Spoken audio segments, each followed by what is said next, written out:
Chers frères et sœurs, nous avons aujourd'hui des textes qui nous invitent à la foi, à la fidélité dans la foi, sans jamais se décourager. Voilà, c'est ce qu'on a entendu d'ailleurs dans le début de cet évangile. L'évangile nous raconte le sens de la parabole que Jésus nous décrit. Et pour nous faire comprendre cet appel à la foi et cet appel à ne jamais se décourager, à ne jamais lâcher la main de Dieu, la première lecture nous a donné en modèle Moïse. Moïse, qui était l'une des plus fortes annonces de la venue du Christ. Moïse qui priait jour et nuit pour que le Seigneur lui donne victoire dans la lutte d'Israël contre les Amalécites. Et donc on a ce passage qui est magnifique, je trouve, de Moïse, qui ne cache pas sa faiblesse. Parce que les mains de Moïse, dit l'Ancien Testament, s'alourdissaient. C'est-à-dire que Moïse ne cache pas que son combat est dur. Il ne cache pas que cette bataille contre les Amalécites, ce n'est pas facile. Et il ne cache pas qu'il a besoin de ses frères pour tenir dans sa mission. Moïse, qui est vraiment la figure, encore une fois, c'est une des plus belles annonces du Christ. Ces deux bras de Moïse, évidemment, annoncent le Christ crucifié, qui a étendu ses bras pour tenir la terre dans son cœur et dans son corps. Eh bien, Moïse annonce cette figure du Christ dans un Moïse très fraternel. On n'a pas un Moïse seul, casse-cou, qui pense qu'il peut tout gérer tout seul. On a un Moïse qui a besoin de ses frères jusque dans la prière. Alors, il prie au début sans ses frères, et puis ses mains s'alourdissent. Et du coup, il a besoin de ses frères, en l'occurrence Aaron et Hour, pour qu'ils tiennent la main, ses bras, de sorte que quand il a les bras levés, les Israélites gagnent contre les Amalécites, et quand il a les bras levés, c'est-à-dire quand il ne prie pas, quand il n'arrive plus à prier sans ses frères, c'est l'ennemi qui remporte la victoire. Devant ce Moïse qui prie, et devant cette question de Jésus à la fin de l'Évangile, qui est une question difficile pour nous à attendre, il y a quelque chose de dramatique qui se joue dans le cœur de Jésus. Le Fils de l'homme, quand il viendra, trouvera-t-il la foi sur la terre? Alors je me suis dit, mais si le Fils de l'homme revenait cet après-midi, après la messe, est-ce qu'il va retrouver la foi sur la terre? Est-ce qu'il va retrouver la foi à Lyon? Est-ce qu'il va retrouver la foi à Saint-Nizier? Parce qu'on sait bien, on sait rien surtout. On ne sait pas quand le Fils de l'homme reviendra.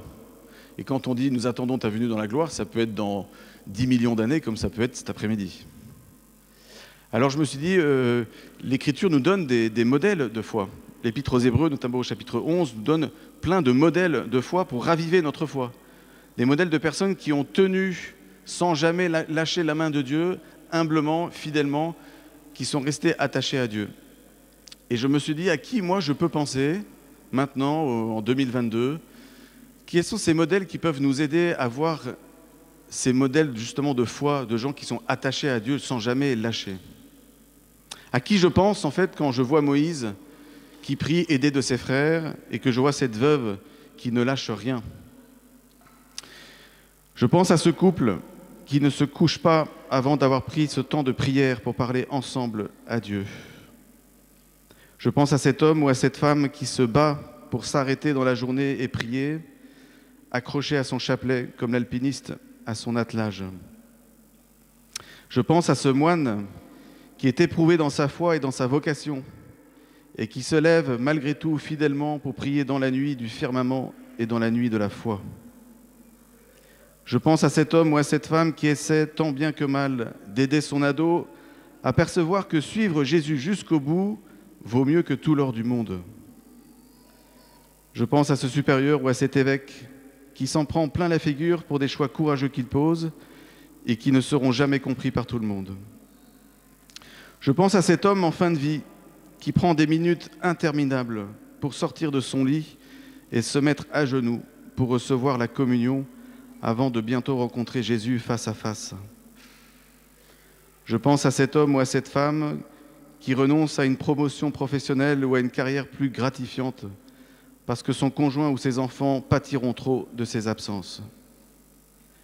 Je pense à cette maman et ce papa qui supportent sans jamais prendre de vacances les cris et les contraintes difficilement supportables de leurs enfants handicapés.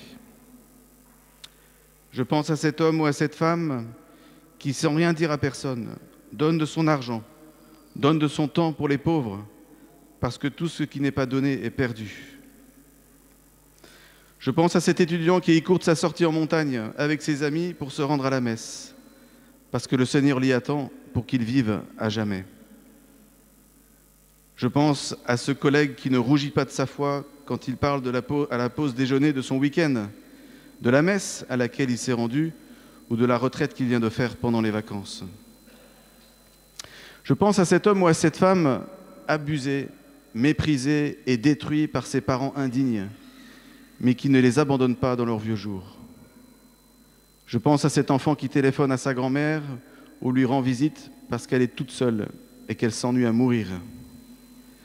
Je pense à ce fils ou à cette fille qui étreint, qui embrasse, qui soigne et qui lave son vieux papa ou sa maman toute fragile parce que la vieillesse ou la maladie les ravage.